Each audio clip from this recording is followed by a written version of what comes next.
السلام علیکم۔ پاکستان میں اس وقت شام کے 7، بھارت میں 7:30 اور یہاں ہمارے اسٹوڈیوز کی گھڑیوں میں صبح کے 10 بج رہے ہیں۔ وائس آف امریکہ واشنگٹن کی اردو سروس سے ہماری باقاعدہ نشریات کا آغاز ہوتا ہے۔ پہلے گھنٹے کے لیے میں ہوں آپ کا میزبان خالد حمید۔ جیسا کہ آپ دیکھ رہے ہیں فیس بک لائیو پر ہم آپ کے سامنے ہیں اور ویب سائٹ اور ریڈیو پر ہمارا یہ 1 گھنٹے کا نیوز شو جاری ہے۔ تو آغاز کرتے ہیں پہلے آج کی اہم خبروں کی سرخیوں سے۔ طالبان کے شعبے میں ایک روز قبل افغان فوج کی جانب سے شمالی افغان صوبے قندوز میں کی گئی فضائی کارروائی میں اطلاعات کے مطابق 59 افراد ہلاک جبکہ 150 زخمی ہوئے۔ اقوام متحدہ نے اس واقعے کی تحقیقات شروع کر دی ہے۔ بلوچستان کے ضلع قلات میں کوئلے کی ایک کان کے اندر زہریلی گیس بھرنے سے 6 کانکن ہلاک ہو گئے ہیں۔ لیویز حکام کا کہنا ہے کہ واقعہ ضلع قلات کی تحصیل سوراب میں بدھ کو پیش آیا۔ پاکستان کے شمال مغربی صوبے بلوچستان میں مسیحی برادری پر حالیہ مہینوں میں ہونے والے 2 مہلک حملوں کی ذمہ داری شدت پسند تنظیم داعش نے قبول کرنے کا دعویٰ کیا ہے، جس کے بعد ملک میں مسیحی برادری کے اپنے سیکیورٹی کے متعلق تحفظات میں اضافہ ہو گیا ہے۔ ترکی، ایران اور روس نے خانہ جنگی کا شکار شام کی صورتحال میں استحکام لانے اور اس کی علاقائی سلامتی کے تحفظ کے لیے مل کر کام کرنے کے عزم کا اظہار کیا ہے۔ شام نے 1 سال قبل خان شیخون کے قصبے میں شہریوں پر کیمیائی ہتھیاروں کا مہلک حملہ کیا تھا، جس مناسبت سے فرانس، جرمنی اور امریکہ نے عہد کیا ہے کہ ذمہ داروں کو انصاف کے کٹہرے میں لایا جائے گا۔ سماجی رابطوں کے معروف پلیٹ فارم فیس بک کی انتظامیہ نے اعتراف کیا ہے کہ ایک برطانوی فرم نے 3 سال قبل 8 کروڑ سے زائد فیس بک صارفین کا ڈیٹا غیر قانونی طریقے سے حاصل کیا تھا۔ امریکہ کے درجنوں سفارتکار اور ان کے اہل خانہ جمعرات کے روز ماسکو میں امریکی سفارت خانے سے روانہ ہو گئے۔ امریکہ اور روس دونوں نے ایک دوسرے کے سفارتکاروں کو ملک بدر کیا ہے، جو رد عمل ہے اس الزام کا کہ برطانیہ میں ایک سابق روسی جاسوس کو زہر دینے کی کارروائی میں روس ملوث ہے۔ شمالی اور جنوبی کوریا کے عہدیداروں نے ایک سربراہی اجلاس کے لیے جمعرات کے روز ایک طیاری بات چیت کی، اور نیو یارک کی پولیس نے ایک سیاہ فام شخص کو اس وقت گولی مار کر ہلاک کر دیا جب اس نے لوہے کے ایک پائپ سے انہیں نشانہ بنایا۔ اس سے پہلے پولیس کو ہنگامی فون کالز موصول ہوئیں کہ ایک شخص پستول استعمال کر رہا ہے۔ یہ تھیں 6 سرخیاں اور تفصیل کچھ دیر کے بعد۔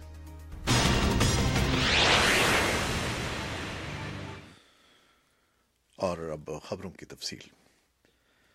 جیسا کہ ابھی ہم نے آپ کو 6 سرخیوں میں بتایا تھا کہ پاکستان میں اقلیتی مسیحی برادری دہشت گرد تنظیم داعش کے حملوں کا نشانہ ہونے سے متعلق ڈر اور خوف کا اظہار کر رہی ہے، جبکہ انسانی حقوق کے سرگرم کارکنوں کو تشویش یہ ہے کہ ملک میں مذہبی انتہا پسندی میں مزید اضافہ ہو رہا ہے۔ اس سلسلے میں بات کرنے کے لیے ہم چلتے ہیں اسلام آباد، جہاں ہمارے نمائندے ہیں محمد اشتیاق جی۔ داعش قبول کر لی ہے مسیحی برادری پر حملوں کی، تو کیا خدشات پائے جا رہے ہیں اس برادری میں؟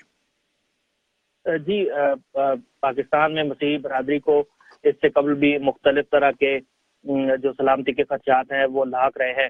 اس سے قبل بھی طالبان کی طرف سے ان کو نشانہ بنایا جاتا رہا ہے، لیکن گزشتہ چند ماہ کے دوران 2 ایسے حملے ہوئے ہیں جن کی ذمہ داری داعش نے قبول کی ہے۔ ایک تو گزشتہ سال دسمبر میں کرسمس سے کچھ دن قبل ہی کوئٹہ میں ایک چرچ کو کچھ بمباروں نے نشانہ بنایا تھا، جبکہ رواں ہفتے کے اوائل میں ایسٹر کے 1 دن بعد ہی کوئٹہ میں ہی شدت پسندوں نے مسیحی برادری کے افراد کو نشانہ بنایا، جس میں 4 افراد مارے گئے اور ان میں ایک خاتون بھی شامل تھیں۔ ان دونوں حملوں کی ذمہ داری داعش نے قبول کی ہے۔ پاکستان میں اس سے قبل جو مسیحی برادری ہے وہ ان کا کہنا ہے کہ داعش کی طرف سے انہیں نشانہ نہیں بنایا گیا، اور اب جبکہ یہ شدت پسند تنظیم عالمی سطح پر خطرہ ایک تصور کی جاتی ہے، اس کی طرف سے مسیحی برادری کو پاکستان میں نشانہ بنانا اس برادری کے لیے یقیناً ایک خطرہ اور تشویش کا باعث ہے۔ اور وائس آف امریکہ سے گفتگو میں اس برادری سے تعلق رکھنے والے افراد نے کہا ہے کہ یہ ایک اس کی وجہ سے لوگ ڈر اور خوف کا شکار ہے اور وہ اپنی سلامتی سے متعلق کافی پریشان ہیں۔ یہ بڑی افسوسناک خبر ہے، لیکن کوششیں جاری ہیں کہ اس خطے میں امن قائم ہو، اور ہمارے وزیر اعظم جو ہیں پاکستان کے وہ بھی افغانستان جا رہے ہیں اشرف غنی کی دعوت پر، تو وہ بھی ایک طرف کوششیں جاری ہیں، تو اس کے سلسلے میں آپ کیا کہیں گے؟ جی، افغان صدر نے پاکستان کے وزیر اعظم کو کابل کے دورے کی دعوت دی تھی اور کہا تھا کہ یہ دورہ اس لیے ہوگا کہ اس سے دونوں ممالک کے درمیان ریاست کی سطح پر مذاکرات کا سلسلہ بحال ہو جائے۔ پاکستان کی طرف سے اب تصدیق کی گئی ہے کہ وزیر اعظم شاہد خاقان عباسی کابل جا رہے ہیں جمعے کو، جہاں وہ افغان صدر اشرف غنی کے علاوہ چیف ایگزیکٹو عبداللہ سے بھی ملاقات کریں گے۔ باہمی دلچسپی کے جو دو طرفہ امور ہیں، اس کے علاوہ اس دورے کی میں جو خاص طور پر افغانستان میں امن و مصالحت کا جو عمل ہے اس کے بارے میں بات چیت کی جائے گی، کیونکہ افغان صدر اشرف غنی نے طالبان کو مذاکرات کی غیر مشروط پیشکش کی تھی، جسے عالمی سطح پر بہت سے ممالک نے سراہا تھا اور پاکستان بھی ان ممالک میں شامل ہے، اور پاکستان کی طرف سے بھی کہا گیا تھا کہ وہ بھی اس عمل میں ہر ممکن اپنے طور پر معاونت کرنے کو تیار ہے۔ لیکن یہ اس بارے میں اگرچہ پاکستان اور افغانستان کے جو عہدیدار ہیں ان کے درمیان رابطے تو تھے، لیکن یہ پہلا اعلیٰ سطحی رابطہ ہوگا اس کے بعد، اور توقع کی جا رہی ہے کہ اس سے جہاں دو طرفہ تعلقات میں بہتری ممکن ہو سکے گی، وہیں افغانستان میں امن و مصالحت کی جو کوششیں ہیں ان کو بھی تقویت ملے گی۔ جی ہاں، توقع تو یہی ہے کہ دونوں ملکوں کے درمیان امن قائم ہوگا اور باہمی مفاہمت بڑھے گی۔ بہت شکریہ محمد اشتیاق۔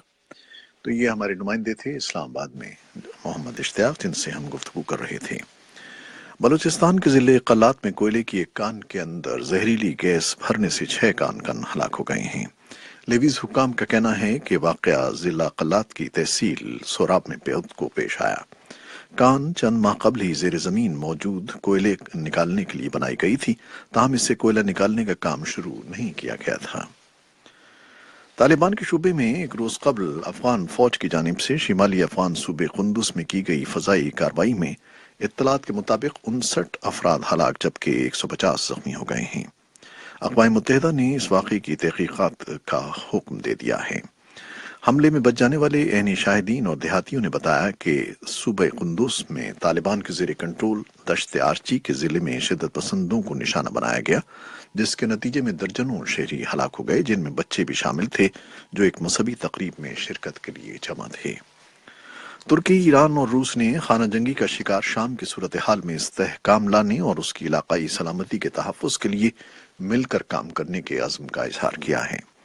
ترکی کے دارالحکومت انقرہ میں بدھ کو تینوں ملکوں کے سربراہی اجلاس کے بعد جاری ہونے والے مشترکہ اعلامیے میں کہا گیا ہے کہ تینوں ممالک شام میں قیام امن کے لیے اپنی کوششوں کو تیز کرنے کے لیے پرعزم ہیں۔ روس کے صدر ولادیمیر پوٹن اور ایران کے صدر حسن روحانی اپنے ترک ہم منصب رجب طیب اردوان کی دعوت پر منگل کو انقرہ پہنچے تھے۔ تینوں صدور نے بدھ کو انقرہ میں ملاقات کی، جس میں شام کی صورتحال زیر غور آئی۔ شام نے 1 سال قبل خان شیخون کے قصبے میں شہریوں پر کیمیائی ہتھیاروں کا مہلک حملہ کیا تھا، جس مناسبت سے فرانس، جرمنی اور امریکہ نے عہد کیا ہے کہ ذمہ داروں کو انصاف کے کٹہرے میں لا کھڑا کیا جائے گا۔ 4 اپریل سن 2017 کی الصبح ہونے والے اس حملے میں شام کے لڑاکا طیاروں نے قصبے پر سیرین گیس کے بم گرائے، جس میں 20 افراد ہلاک ہوئے، جن میں متعدد بچے شامل تھے۔ امریکی محکمہ خارجہ نے بدھ کے روز فرانسیسی وزیر خارجہ ژان ویش لے دریان، جرمن وزیر خارجہ ہائیکو ماس، برطانوی وزیر خارجہ بورس جانسن اور قائم مقام امریکی معاون وزیر خارجہ جان سلیون کی جانب سے ایک مشترکہ بیان جاری کیا ہے۔ بیان میں کہا گیا ہے کہ 7 برس سے جاری لڑائی میں حکومت شام کی جانب سے سرزد ہونے والی زیادتیوں میں کمی نہیں آئی، جس کی ذمہ دار حامیوں کی بے جا پشت پناہی رہی ہے۔ سماجی رابطوں کے معروف پلیٹ فارم فیس بک کی انتظامیہ نے اعتراف کیا ہے کہ ایک برطانوی فرم نے 3 سال قبل 8 کروڑ سے زائد فیس بک صارفین کا ڈیٹا غیر قانونی طریقے سے حاصل کیا تھا۔ فیس بک کے چیف ٹیکنالوجی آفیسر مائک شروفر نے بدھ کو اپنے بلاگ پوسٹ میں لکھا ہے کہ ان کے اندازے کے مطابق برطانوی ریسرچ فرم کو 8 کروڑ 70 لاکھ سے زائد فیس بک صارفین کا ڈیٹا ملا تھا۔ اس سے قبل اسکینڈل کی تحقیقات کرنے والے امریکی اخبار نیو یارک ٹائمز اور برطانوی اخبار آبزرور نے اندازہ لگایا تھا کہ ان فیس بک صارفین کی تعداد 5 کروڑ کے لگ بھگ ہو سکتی ہے، جن کی معلومات ان کی اجازت کے بغیر سیاسی مقاصد کے لیے استعمال کی گئیں۔ امریکہ کے درجنوں سفارتکار اور ان کے اہل خانہ جمعرات کے روز ماسکو میں امریکی سفارت خانے سے روانہ ہوئے۔ امریکہ اور روس دونوں نے ایک دوسرے کے سفارتکاروں کو ملک بدر کیا ہے، جو رد عمل ہے اس الزام کا کہ برطانیہ میں ایک سابق روسی جاسوس کو زہر دینے کی کارروائی میں روس ملوث ہے۔ ماسکو نے ان سفارتکاروں کو ملک چھوڑنے کے لیے جمعرات تک کا وقت دیا تھا۔ امریکی سفارت خانے سے 3 بسیں ان سفارتکاروں کو لے کر ایئرپورٹ روانہ ہوئیں، اور شمالی اور جنوبی کوریا کے عہدیداروں نے ایک سربراہی اجلاس کے لیے جمعرات کے روز ایک تیاری مذاکرات کیے۔ پیونگ یانگ کے جوہری پروگرام پر کشیدگی کو ختم کرنے کی عالمی کوششوں کے دوران دونوں ملکوں کے سربراہ اس مہینے بعد میں ملاقات کر رہے ہیں۔ 27 اپریل کو شمالی کوریا کے لیڈر کم جونگ ان اور جنوبی کوریا کے صدر مون جائے ان کے درمیان بات چیت کا لائحہ عمل طے کرنے کے لیے عہدیداروں کا اجلاس سرحدی گاؤں پان منجام میں ہوا۔ امریکہ کے صدر ڈونلڈ ٹرمپ اور کم جونگ ان کے درمیان ایک علیحدہ سربراہی ملاقات مئی کے آخر میں متوقع ہے۔ یہ تھیں وہ خبریں اور رپورٹیں جو فیس بک لائیو پر ہم نے آپ کے لیے پیش کی۔ ویب سائٹ اور ریڈیو پر ابھی ہمارا یہ نیوز شو جاری ہے۔ فیس بک لائیو سے اجازت لیتے ہیں۔ اللہ حافظ۔